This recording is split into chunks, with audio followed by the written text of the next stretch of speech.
तो आज टेस्ट 7 का 49 तक कल डिस्कस किए थे, तो उसके बाद का आज आगे प्रोसीड करते हैं।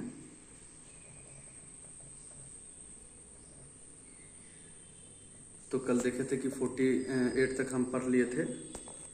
49 में देखते हैं कि 49 में कहता है कि एक स्वस्थ मनुष्य का जो ब्लड प्रेशर होता है, यानी सिस्टोलिक और डायस्टोलिक, ठीक है। तो सिस्टोलिक जो होता है वो कितना होता है 120 mm, यानी पारा के 120 मिलीमीटर प्रेशर के बराबर, ठीक है। तो इसको प्रकुंचन दाब बोलते हैं, और उसका डायस्टोलिक जो होते हैं उसको अनुशीतलन दाब बोलते हैं, ठीक है। और systolic pressure 120 mm Hg pressure के बराबर, और डायस्टोलिक जो होते हैं वह 80 mm Hg प्रेशर के बराबर, इसलिए ब्लड प्रेशर को 120/80 बोला जाता है। और दोनों का जो डिफरेंस है यानी 40, वह पल्स प्रेशर होता है, ठीक है। नेक्स्ट है 50 नंबर में कि कार्टिलेज से संबंधित सही है। अब हम देखते हैं कि कार्टिलेज होता क्या है, यानी उपास्थि। उपास्थि वो होते हैं जैसे कि क्या है कि एक अस्थि है, एक उपास्थि है और एक ब्लड है, ये सब क्या है कनेक्टिव टिश्यूज हैं, एक दूसरे को जोड़ने में मदद करते हैं। तो उपास्थि क्या होते हैं, उपास्थि का निर्माण जो है जैसा कि बताया कि कनेक्टिव टिश्यूज है, यह अर्ध ठोस और ट्रांसपेरेंट होते हैं, पारदर्शी होते हैं। और इसमें जो है ना एक ग्लाइकोप्रोटीन होते हैं जो कि अर्ध ठोस और लचीला होता है, और यह एक एक्चुअली क्या है पेरिकार्डियम जो है झिल्ली से ढका रहता है, ठीक है। तो इसके बारे में अब देखते हैं कि यह अर्ध ठोस लचीला है, बिल्कुल सही। उपास्थि की कोशिकाओं को कॉन्ड्रोसाइट्स कहते हैं, यह भी बिल्कुल सही है। और भ्रूणावस्था में अधिकांशतः कंकाल हाइलाइन उपस्थि का होता है, ये भी सही है। क्योंकि जो उपस्थि होते हैं, यानी कि आपको बताता हूँ कि उपस्थि में जो फाइबर्स हैं, मैट्रिक्स है, उसके आधार पर उपस्थि भी 3 तरह के होते हैं, एक हाइलाइन उपस्थि, एक रेशेदार उपस्थि और एक लचीली उपस्थि, ठीक है। तो इसमें सारे सही हैं। 51 में देखते हैं कि नर जनन हार्मोन कौन सा है, तो नर जनन हार्मोन टेस्टोस्टेरोन है, और अगर स्त्री जनन हार्मोन कहेंगे तो प्रोजेस्टेरोन और एस्ट्रोजन होते हैं। नेक्स्ट है कि एपिनेफ्रिन। एपिनेफ्रिन क्या है, तो एपिनेफ्रिन के बारे में हम देखते हैं कि यह जो है हृदय स्पंदन को एकाएक रुक जाने पर चालू करता है। एक्चुअली एपिनेफ्रिन को जो है एड्रेनलिन के ही तौर पे देखा जाता है, और एड्रेनलिन जैसे कि लरो और उरो हार्मोन, या फिर जो क्या है कि इमरजेंसी हार्मोन होते हैं, ठीक है ना। तो इसका आंसर बी होगा। नेक्स्ट है कि 53 में है कि पूछ रहा है कि अंग और उसका एक्सक्रेटरी जो पदार्थ होते हैं, मटेरियल होते हैं, उसके बारे में मिलान करना है। तो जितना भी सभी कशोरकी जंतु होते हैं उसका जो उत्सर्जी अंग किडनी ही होता है, लेकिन बहुत सारे जो जंतु है उसका अलग अलग भी उत्सर्जी अंग हो सकते हैं, ठीक है। तो जैसे कि त्वचा से बात करते हैं, तो त्वचा से क्या होता है, त्वचा हो चाहे तेल ग्रंथि हो चाहे श्वेत ग्रंथि हो, ये सब का एक्सक्रेटरी पदार्थ क्या होगा, पसीना हो गया, सोडियम क्लोराइड हो गया, NaCl हो गया, लैक्टिक एसिड्स हो गया, जल हो गया, ठीक है। फेफड़े की बात करते हैं तो फेफड़े का एक्सक्रेटरी जो पदार्थ है उत्सर्जी पदार्थ वह क्या हो सकता है, कार्बन डाइऑक्साइड हो और जलवाष्प। तो ये जलवाष्प के साथ कार्बन डाइऑक्साइड भी फेफड़े का उत्सर्जी पदार्थ है। यकृत क्या करती है, तो यकृत चूंकि पता है कि यकृत जो है बाइल जूस का भी सेवन करती है और पित्ताशय में जमा होती है। तो यकृत का जो उत्सर्जी पदार्थ है कोलेस्ट्रॉल है, ठीक है, पित्त वर्णक है, पित्त है, बिलिरुबिन है, ठीक है ना। और आंत जो है इंटेस्टाइन क्या है, इसका कैल्शियम और धातु का लक्षण, ये दोनों इसका उत्सर्जी पदार्थ है। तो इस प्रकार से आंसर इसका सी नंबर सही है। 53 में क्या है कि मानव रुधिर यदि अम्लीय हो जाए तो क्या होगा। ये एक टेक्निकल क्वेश्चन है कि अगर एक्चुअली क्या है कि जो ह्यूमन का जो ब्लड होता है उसमें एक हेमोटिन नामक प्रोटीन होता है, और उसका सेंट्रल एटम आयरन होता है। जैसे क्लोरोफिल का सेंट्रल एटम क्या होता है, मैग्नीशियम, ठीक है। तो हेमोग्लोबिन में एक प्रोटीन पाया जाता है जो कि ऑक्सीजन को कैरी करता है, और जब रक्त में पीएच का मान कम हो जाएगा ना, तो क्या होगा कि वो एसिडिक होगा, रक्त एसिडिक हो जाएगा, जिससे हेमोग्लोबिन और ऑक्सीजन का जो बॉन्डिंग है वह बहुत कमजोर हो जाएगा, कम ऑक्सीजन को हेमोग्लोबिन कैरी कर पाएगा, जिससे क्या होगा कि ऑक्सीजन की आपूर्ति अवरुद्ध हो जाएगी सेल्स तक पहुंचने में और अंततः मृत्यु होने का भी चांसेस रहता है। ठीक है। 55 में है कि नेफ्रॉन, जैसा कि आपको बताया हूं कि नेफ्रॉन किडनी का एक फंक्शनल यूनिट है, ना कि फेफड़े का, इसलिए गलत है। ग्लैमरस कोशिका गुच्छ में नलिका का जाल होता है और यह अपवाही और अववाही धमनियों से मिलकर बना होता है, बिल्कुल सही है। तो 55 का बी ऑप्शन सही है। मनुष्य के शरीर में खून के शुद्धिकरण को डायलिसिस बोलते हैं। इसमें आर्टिफिशियल ढंग से ब्लड का प्यूरिफिकेशन किया जाता है। ठीक है ना। और इसमें हेमोलाइसिस क्या है? हेमोलाइसिस मतलब होता है, हीम मतलब तो बताए हैं कि ब्लड से रिलेटेड है, तो लाल रक्त कोशिकाओं का टूटना या नष्ट हो जाना, ठीक है ना, वही हेमोलाइसिस कहलाता है। और ओस्मोसिस क्या है? तो ओस्मोसिस तो एक बायो जो है ना बायो रिएक्शन है, यानी जैविक प्रक्रिया है, जिसमें एक सेमी परमेबल झिल्ली के माध्यम से कम सांद्रता से अधिक सांद्रता वाले क्षेत्र की ओर जाता है। और यह शरीर का जो है ना एक क्या है कि आवागमन का एक प्रक्रिया है, बट यह शुद्धिकरण से इसमें कोई मतलब नहीं है इसको। अब देखते हैं कि क्रैब हैंसलेट चक्र क्या है। देखिए, आपको ये बताए थे कि क्रैब हैंसलेट चक्र का प्रयोग यूरिया के संश्लेषण में होता है, और लीवर में जो है यूरिया का क्या होता है? संश्लेषण होता है, और इसको ऑर्निथिट साइकिल भी कहा जाता है, यानी यूरिया साइकिल या क्रैब हैंसलेट साइकिल। यह चक्र जो है पूर्णतः ये लीवर में ही होता है। और इस चक्र के अंतर्गत क्या होता है कि दो अणु अमोनिया और कुछ कार्बन मोनोऑक्साइड मिलकर के NH2CO NH2 यानी यूरिया का फॉर्मेशन होता है। ठीक है। 58 में है कि मेनिनजेस मस्तिष्क के मध्य सेरेबो स्पाइनल द्रव का भरा होता है, बिल्कुल सही है। और यह द्रव मस्तिष्क के बाह्य आघातों से सुरक्षित करता है। तो इसमें आपको बता दें कि जो मस्तिष्क है वो कंट्रोल एंड कमांड सेंटर है। ठीक है। और इसी मस्तिष्क में एक कोमल अंग होता है, यह जो मानव मस्तिष्क है कोमल अंग, यह क्रेनियम के भीतर रहता है। ठीक है। क्रेनियम यानी कपाल। कपाल क्या है? एक कठोर कवच है, उसके अंतर्गत मानव मस्तिष्क रहता है, जो कि बाहरी जो चोट है उससे बचाता है उसको। और मस्तिष्क के जो ऊपर है ना, वो ट्राइलेटरल यानी त्रिस्तरीय सुरक्षा का आवरण होता है, जिसको ही मेनिनजिस कहते हैं। और यही मेनिनजिस जो है अब देखेंगे कि पीठ का जो भरवेट्रे होते हैं, जिसको क्या बोलते हैं, हिंदी तो नहीं पता अभी, उससे वो कनेक्टेड होते हैं। ठीक है। मेरुदंड जिसको बोलते हैं। ठीक है। नेक्स्ट है, अभी देखिए मानव मस्तिष्क में एक्चुअली 3 होते हैं। मानव मस्तिष्क का जो होता है ना, अग्र मस्तिष्क, पश्च मस्तिष्क और लास्ट का जो होता है वह मेडुला ऑब्लोंगेटा आता है। तो जो अग्र मस्तिष्क है उसमें देखेंगे कि सेरेब्रम आते हैं, सेरेब्रम, और एक होता है डायएन्सेफ्लोन। डायएन्सेफ्लोन में हाइपोथैलेमस और थैलेमस आते हैं।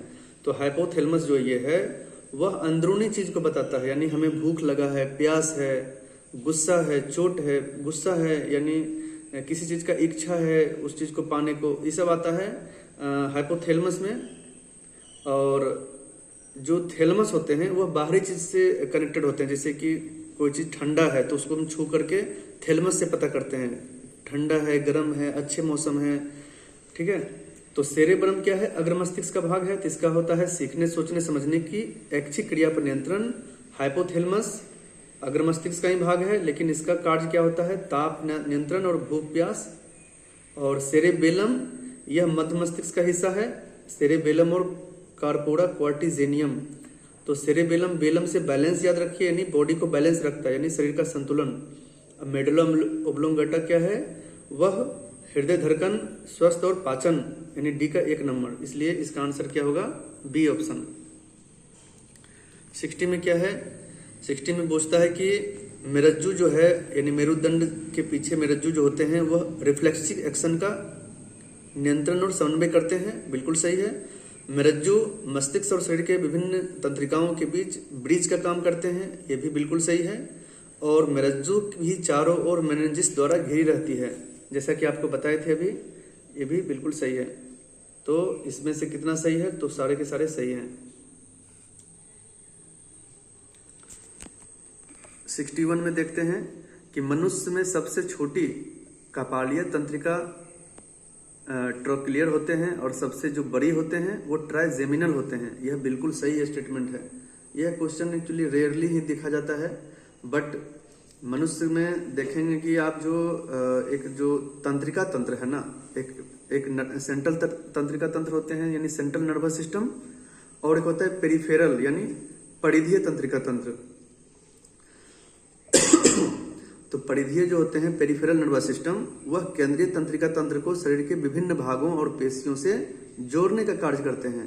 ठीक है, और जब जुड़ जाएगा तो यह परिधीय तंत्रिका तंत्र का निर्माण करता है। इसके अंतर्गत दो आते हैं, एक क्रेनियल नर्व्स और एक होता है स्पाइनल नर्व्स। क्रेनियम मतलब यह मनुष्य में 12 जोड़े होते हैं।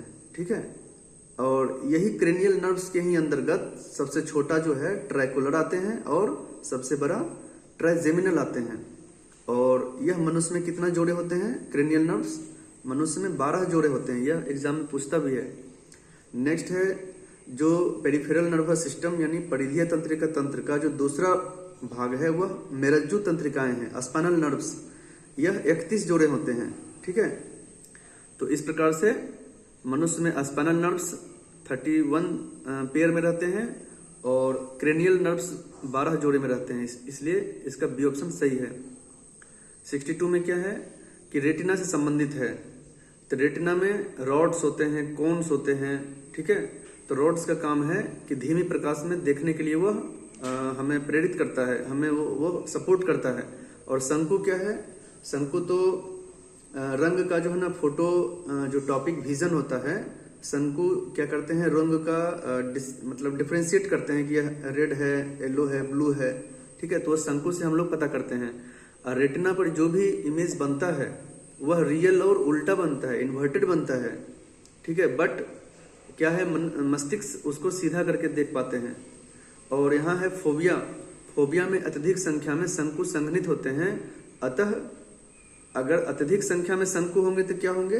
उनका जो शार्पेस्ट विजन होगा, अधिकतम वहां दृष्टि क्रिया की अधिकतम पहुंच होगी। यहाँ न्यूनतम लिखा है, गलत है वो। ठीक है, 63 में देखते हैं। तो 63 में क्या है कि कर्ण से संबंधित है, कान से। तो कान में आपको बताएं कि जो ईयर होते हैं ना उसमें 2 पार्ट होते हैं, एक एक्सटर्नल ईयर यानी बाह्य कर्ण और एक मिडिल ईयर यानी मध्य कर्ण। तो जो एक्सटर्नल ईयर होते हैं उसमें 2 होते हैं, एक होता है पिन्ना और एक श्रवण गुहा होता है। पिन्ना का मतलब ऑरिकल होते हैं और श्रवण गुहा ऑडिटरी कैनाल होते हैं। पिन्ना का कार्य यह होता है कि जो भी बाहर का जो सुनने का जो तरंग है, जितना भी तरंग जो भी कुछ जो श्रव्य तरंग आ रही है उसको क्या करता है? एकत्रित करता है। और एकत्रित करके पिन्ना क्या करती है? इसको भेजना होता है मस्तिष्क को। तो वह किसके थ्रू भेजेगा? तो ऑडिटरी कैनाल यानी श्रवण गुहा के थ्रू भेजता है। अब क्या करता है कि श्रवण गुहा क्या करता है कि वह उसका काम है जाकर के मध्य कर्ण को दे देना। मिडिल जो ईयर है, मिडिल ईयर में क्या आते हैं? उसमें ही आप देखेंगे कि मेलियस, इनकस, स्टिपीज आते हैं। ठीक है, स्टिपीज कान की सबसे छोटी हड्डी है और यह क्या करते हैं? ये जो मेलियस, इनकस, स्टिपीज है यह अस्थि ध्वनि तरंग को अंतःकरण तक पहुंचाती है। और उसके बाद फिर क्या है कि सुनने का जो प्रोसीजर है वो मस्तिष्क कंट्रोल कर लेती है। तो उस प्रकार में हम देखेंगे स्टिपीज क्या है? मानव शरीर की सबसे छोटी अस्थि है। फीमर यानी थाई का सबसे बड़ी अस्थि फीमर है। ठीक है, ये दोनों अपोजिट लिखा है। मेलियस, इनकस, स्टिपीज मानव की मस्तिष्क की अस्थियां हैं, बिल्कुल सही। और कान में यूस्टेचियन नलिका टिप्पणिक झिल्ली के दोनों ओर दाब को समान रखने का कार्य करती है। तो ये बिल्कुल सही है। इसमें पूछा है कि मेलियस, इनकस मस्तिष्क की अस्थि है, मस्तिष्क नहीं कर्ण की अस्थि है। ठीक है, 64 में है कि पौधे का वाष्पोत्सर्जन। अब देखिए, पहले हम समझते हैं कि वाष्पोत्सर्जन है क्या। तो जो वाष्पोत्सर्जन होते हैं जिसको ट्रांसपायरेशन बोलते हैं। ठीक है, तो ट्रांसपायरेशन क्या होते हैं कि जो पौधे के जीवित वायवीय भाग हैं जहां से वो वायु का यानी कार्बन मोनोऑक्साइड का अवशोषण करते हैं यानी एरियल भाग है।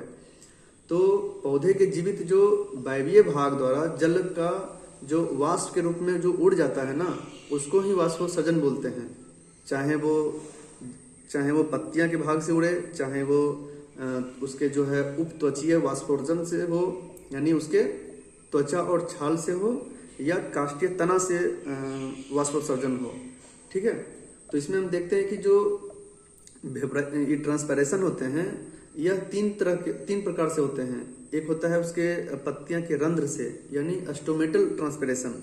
तो अस्टोमेटल ट्रांसपैरेशन जो होते हैं होल यानी पूरा ट्रांसपैरेशन का 80 to 90% रंध्र से ही होते हैं, पत्तियां के रंध्र से, जिसको स्टोमेटा बोलते हैं। ठीक है, और कुछ जो बचा है वह उपत्वचीय वाष्पोत्सर्जन होता है, जो पौधों की त्वचा और छाल से होता है, जिसमें 3 से 9% होता है। ठीक है ना, सेकंड नंबर पे।